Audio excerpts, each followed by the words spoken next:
বন্ধুরা, আমরা পার্ট ওয়ানে দেখেছিলাম যে লোকটি কান্না করতে করতে রাইস্টারকে বলল, আরে ভাই তোমাকে আর কি বলবো, আমাদের জীবন 7টার পরে নরকে পরিণত হয়। যে কেউ সামান্য আওয়াজ করলে তার শরীর 4 টুকরা হয়ে যায়। প্রতি সন্ধ্যা 7টায় কারো না কারো মৃত্যু নিশ্চিত ছিল।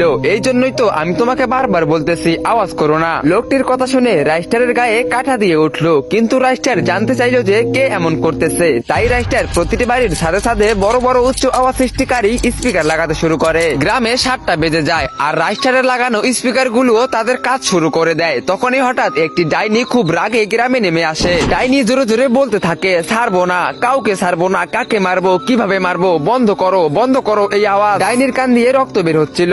ঠিক তখনই রাইস্টার ডাইনির সামনে এসে দাঁড়ালো আর বলল, আচ্ছা তাহলে তুই সেই যে 7টার পর লোকেদের মারতেছিস, আচ্ছা বল কেন মারতেছিস। তখন ডাইনি বলল, আরে চলে যা এখান থেকে, এমনিতেই আমার মাথা খারাপ হচ্ছে, আমি তোকে কেন বলবো।